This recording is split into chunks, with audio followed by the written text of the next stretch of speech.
so much for watching Making AI Work for You, bringing together the stars of academia, medicine, and venture capital. I'm Stephanie Fields, and today we are joined by Dr. Anurag Mairal, Director of Global Outreach Programs for Stanford, Mussallem Center for Biodesign, Adjunct Professor at Stanford University School of Medicine. Thank you so much for being here. Thank you for having me, Stephanie. Also welcoming Sherry Duville, who is the CEO of Metagram, chair of the Trustworthy Technology and Innovation Consortium, the TTIC for short.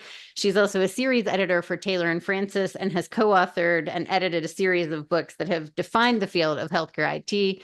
And finally, we welcome my co-host, Dr. Apoorv Gupta, who is also a VP at Premier. Thanks so much to all of you for being here. I'm so excited to talk to you today, Anurag, because I love that I was looking at your LinkedIn profile and I liked how you wrote about yourself. I like that you said you were really focused on global health and social impact.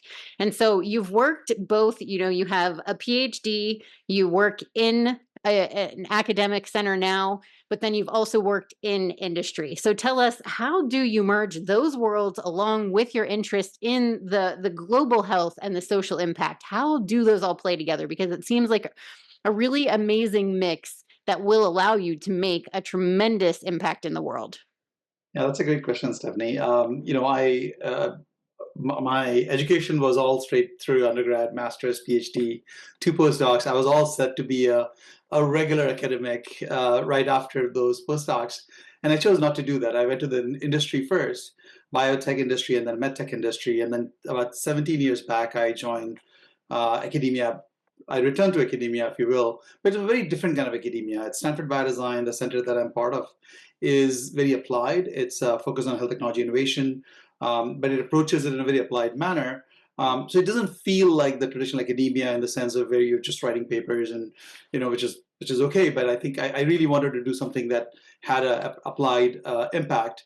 So it felt like the right place for me to come back to. And I have continued to stay engaged with the industry through my strategy consulting firm, which works with medtech industry. And in between, I was able to spend some time in a global health NGO called PATH, which gave me real sort of deep insight into how do you do healthcare for LMIC settings or underserved settings everywhere. And when I use the word global health, Stephanie, I really think about global health as truly global. Often we use global health as a euphemism for what happens outside of the US in low and middle income settings. But we have underserved communities right here. We have rural communities here. We have women of color who have postpartum hemorrhage outcomes, which are not that great. Our life expectancy has gone down overall. We are an aging society. So I think we have challenges right here.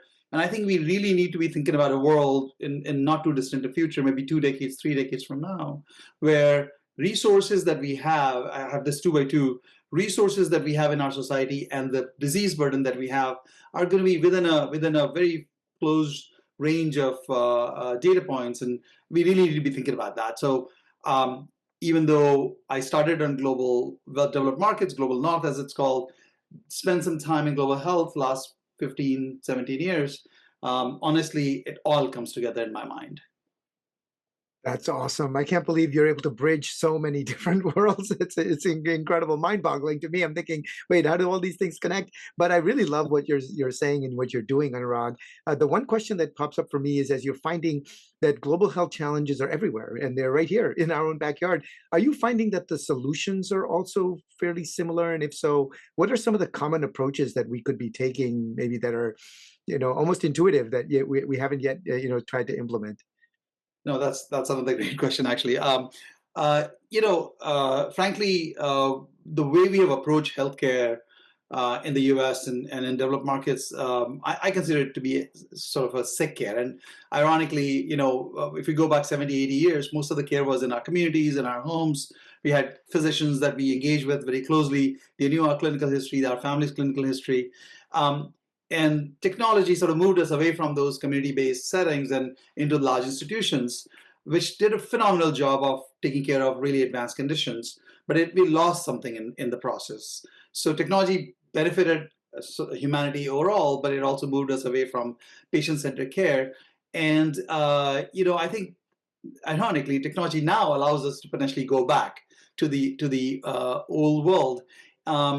And that future that technology enabled, I would say, not centered, but technology enabled healthcare that is more personalized, more community centered, more patient centered, is where I feel that solutions could be fairly similar. So, COVID was a good example where telemedicine solutions were the same everywhere. We went up in terms of number of transactions, telemedicine around the world, 100x, 1 billion plus transactions in the year 2020 alone. So I think I feel that the where healthcare is going, from sick care to healthcare to health, I think this is where the kinds of solutions we are talking about, I think, could be similar. And I am already seeing, major medtech companies in the US whom I work very closely with, partnering with innovators in India and elsewhere. They're working together on solutions that could serve, the entire world. It's really fascinating the way that you talked about how the healthcare system overall, it used to be such a centralized approach where you had that primary care doctor who would, come to your house and do those types of things. And we actually used to talk about that on the show quite a bit. And but the way that you framed it was interesting because it did go to technology. But then I thought, the population of the world exploded. And so it was also sort of a necessity. How do we handle this?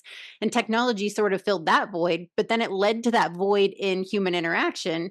And now it's almost like humans are used to technology in their life. So now maybe they're at the point where they're ready for the generative AI and not fearful of technology. If this would have happened in 1970, people would have been like, holy cow, what is happening? This can't handle this. But now we're capable of thinking, okay, I can interact with technology. I can trust technology. And then I also thought it was so fascinating that when you were talking about global health and having the needs in our own local communities, that AI is something that can help that. We don't have to just think there's needs here or there. There's needs everywhere. And AI and other technology can help us bridge all of those gaps. So with that, whenever you're trying to think, okay, what's the most effective? What can we scale? What's going to be the best for patient safety, the best for everything? Bottom line obviously matters to these companies, and buy-in from the staff. So where do you start when you're evaluating these things to think, okay, what's going to immediately plug these holes that we have in the boat and give us the most bang for a buck for what we need in a safe and ethical way? That's the $1 trillion question, isn't it? I think that's been a challenge, frankly, with a lot of technology solutions for healthcare. And that's part of the reason why care has, over the last 4 or 5 decades, remained within narrow confines of what we call healthcare system today. Hasn't really gone into the communities because we haven't really thought about. One part is, of course, the trust in technology and comfort with technology. The other part is, what's the business model, right? And it's a question that's going to confront AI. I mean, I speak with AI developers that are developing major platforms, OpenAI and others, and they recognize that health is going to be a critical element of future use cases for AI. The ROI that we are going to see for all the billions of dollars of investment that we're making, or hundreds of billions of dollars of investment we are making. So it's very important for us, for them, for the AI developers, as well as the healthcare community, to figure out what is the business model for it. How do we make sure that it creates value for patients, the communities, but also doesn't lead to significant economic losses for the companies? Otherwise, they're not going to sustain. Nobody is going to offer that solution to these patients, even if it does well, unless it actually also is financially sustainable for the healthcare industry. So I think that's something we need to figure out. And I think there are some interesting examples coming up. There's one particular example I have, something called Forest Health, which has got an ophthalmology fundus camera, which sits in the rural communities, uses that fundus camera as a listening device or watching device, if you will. Screens patients for ophthalmological conditions. The data is on the cloud. AI platform. There's an AI platform that they've developed that kind of assesses the condition of the patient, and the patients that need to go to the secondary and tertiary care settings are then triaged and moved on, and they're partnered with the traditional healthcare system to serve those patients. So it's a win-win. The healthcare delivery organizations here are getting patients that are well screened, well sort of characterized, So they're not wasting time with patients that don't need their services. And at the same time, communities are benefiting from this massive scale up of screening solutions right in their own communities at a much lower cost. So you kind of bifurcate it. You sort of do the primary care driven by technology, AI in this case, and hardware to screen large parts of the population, but then only those patients that actually need that care, advanced care, come to the tertiary care setting. So that's kind of a good example, and it's a win-win. Every single part of that solution is getting value from this. And I'm so glad that you talked about the roles and responsibilities and relationships. And Professor Mairal is very humble. One of his strategies is that he has a lot of entrepreneurs and executives that he's mentoring, and we've all benefited tremendously from him. And one of the things that he does is, give us platforms to talk to different people, like dignitaries and such. And so he hasn't really talked to us about how he interacts with global policymakers. And so when you think about everything converging, Dr. Mairal, in terms of, med devices, data, AI, and even biopharma, and you have like the perfect background to help lead this convergence, what would you say about sort of roles and responsibilities? Because traditionally, med device and biopharma doesn't really have digital acumen.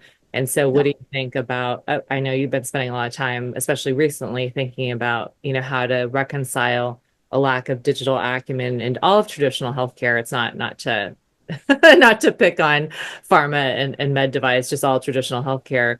They need to upgrade and upskill. So how do you see that working between, digital native companies and sort of the traditional players in the traditional ecosystem? And what is your role, and what is Stanford Biodesign, together with your role in that transformation? Yeah, so it's been a bit of a Sisyphean task to get healthcare industry, especially medtech and pharma industry, to really understand what digital health solutions, and especially now AI as part of the mix, can do for them. They didn't really see it. They're far more, I don't want to say tactical, but their focus was immediately what the solutions could be. Physical objects, widgets, yeah.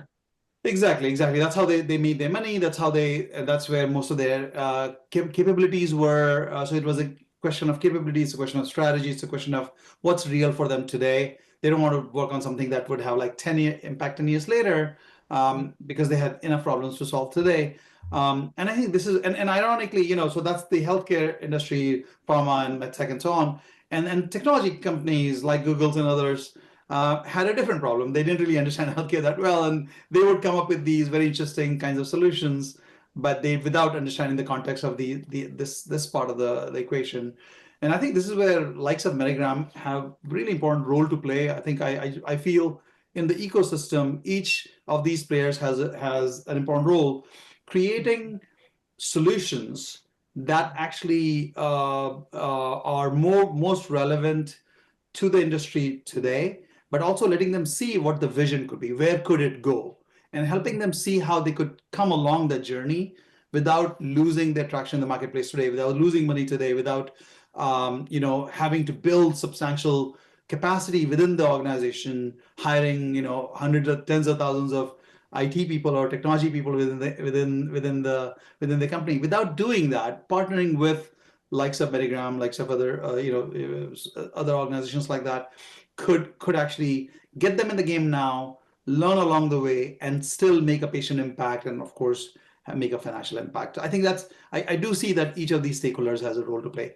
Biodesign Center that I'm part of, we have a role to play as well. I mean, we're 24 years old. From 2000 is when we were founded, and the first 15, 20 years, most of our solutions were devices, physical devices, and over the last 10 years, 8-9 years, increasingly our innovators are coming up with solutions that are digital health driven, right? Or at least digital health plays an important role in it. And I think that has been very useful, because innovators that are now being trained by us are going into the industry and actually bringing that know-how, that knowledge, that comfort, that and innovations that they're coming up with directly fit with the industry's needs today. So I think we do need each of these stakeholders kind of doing their part. I'm so enjoying hearing you, Anurag. My mind is going in many different directions because I really have a few different areas I'd love to explore. But I guess if I have a final question, it would be, Anurag, at the outset, you were telling us about a relationship that you've just successfully concluded in Karnataka, in the state in India. And I'd love to hear a little bit more about that. And in that context, maybe you could talk a little bit more about how governance and the politics and how those challenges wind up becoming, some of the impediments to what we are able to do on the digital and the technology front. Enabler, not an impediment. It's an excellent last question, to be honest. I mean, I'm an engineer by training, and I've spent a lot of my time, early career, part of my career, technology development and technology commercialization. I never really thought about policy as being an important thing in there, and it was a mistake. What I've come to realize, especially after I started spending a lot more time in global health last 15, 16 years, was that policy is a major lever in enabling significant shifts in healthcare. You want policymakers coming along the journey, otherwise they can be a negative. And if they come along the journey and they are educated well enough, they can be great partners to accomplish some significant, impactful things, changes in healthcare. And I have a lot of examples, and I don't think we have time for all of them. But let me just talk about the India partnership that we have at Stanford Biodesign in India. We've been working there for 17 years. We started training innovators there in 2007. And 8 years in, we handed the program back to Indian partners because that was a part of the plan. And we realized that a lot of these innovators are not going to succeed in the marketplace because the new innovation ecosystem, and they had many, many barriers that they were dealing with in translating their innovations into market impact. The 4 channels that they had are private sector markets in India, global private sector markets, but public health markets in India and global health markets outside. And we realized that the policies that were in place in India, across India, health is a state subject. So there was a federal government policy and there's a state level policy, and those policies were not aligned to support such innovations in early stages and then make them successful commercially by procuring these innovations. They have these tendering systems which required 3 bids. And if it's an innovative product, you can't have 3 bids. So it was backwards. And so we started working with the government, first with the federal government and Indian federal government about 8 years back, and we started advising them. We were on their advisory boards. We helped them put together white papers and so on. And over the last 4 years, we have been working with states, the state of Uttar Pradesh, state of Chhattisgarh, other states.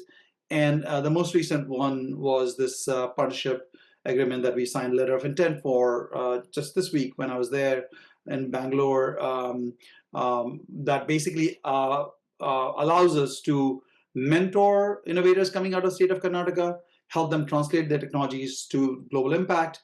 And government is a partner in that. Government is actually creating a policy framework to support that and to procure these technologies. I think we need to bring policymakers with us. One last thing I'll say is I am the board chair for an organization called Epic Global. This is the last year of my tenure. We had an AI in health summit last year, and Sherry was part of that. We had 3 congressmen from different parts of the U.S. One from Chicago, one from Georgia, and one from California that spoke at that conference. 3 weeks later, they had these hearings on the Capitol Hill around AI in health, and a lot of conversations we had with these congressmen. They took those back with them in that conversation. I think that's the kind of engagement we need with them. We need to educate them. We need to sort of bring them along the journey, and they are willing to. They want to do the right thing, but they don't know what they don't know, and I think it's our responsibility to do that. To bring all of those elements together. And so you mentioned education being such an important part of these things. You have to know what you're working with before you can go work with it. So what is your call to action to these people who are developing, and also to the people who are helping cultivate that within the marketplace? What do they need to do? Where is the most important place to spend that time to be able to really make that impact? And what does that impact look like to you? If you had your dream world and you could see something really shape healthcare overall globally, what would that look like to you? Yeah, 3 things really. Number one, make sure it's needs driven. You understand the clinical unmet need, the market unmet need, needs of all stakeholders, you really need to understand that very, very well before you get on the journey of creating a new widget, a new technology-based solution. I think that's really important. We often rush into technology solutions without fully understanding what the needs are, and need not just of the patient or the physician, but the need of the healthcare system. So that's one. And in my opinion, the time that you spend there is well worth the journey, and your solutions are going to be far more impactful and far more successful if you did that. So that's number one. Second is, think of your user as the system. So make sure that all the stakeholders are in your sort of lens, and that you engage with them as you're thinking about, especially if it's a disruptive technology, you really have to engage them. The trust is an important part of it. The work that Sherry does with her consortium work, you really need to bring them along. If you run too far, there's this African saying, right? If you want to go fast, go alone. If you want to go far, go together. I think this go together part really applies in this case. We don't want to have stakeholders sort of left behind, because that's going to come back to bite us. So that's the second thing. And then third thing is, we really need to be thinking about how do you create a greater impact at a cost that doesn't add a lot to our system. I think we spend way too much on healthcare right now, and the ROI on that is not that great. And I think society realizes it, our government realizes it. I think at some point the shoe is going to drop, and the more we think about that upfront, and more we enable ROI on any health technology investment, greater impact at not too substantial cost, or not too much of an incremental cost is going to be critical. Hard to do, but I think it's something that we should be thinking about. Thank Anurag for all of the commitment and impact he's had globally, as well as on all of the entrepreneurs that he coaches. And just wanted to put one quick, plug in that hundreds of experts on various different projects, and Anurag is also part of IEEE as well. So we have the IEEE UL 2933 standard, which is full stack for technology. And then there's hundreds of experts that have worked on OWASP, large language model top 10, which is the what you need to do when it's large language models. And then there's things like Databricks AI security framework. So just making sure that it's trustworthy, that what we're building, that it's safe, and that don't reinvent the wheel. These tools have been made by hundreds of experts in lots of countries, and let's jump on those, and then just look ahead at what needs to be done next, and go ahead and tackle that, and take care of it, and so that we can have the impact we know that we can and should have. A perfect illustration of what Anurag was saying about, if you want to go far, go together. You can't go it alone. It's don't reinvent the wheel, like you said. Fantastic advice from both of you. Thank you so much for being here. We really appreciated it. Well, thank you. Thank you for having us. Great conversation. Loved it. Yeah, thank you. Yeah, awesome. And thank you all for watching. We'll talk to you soon. Bye-bye.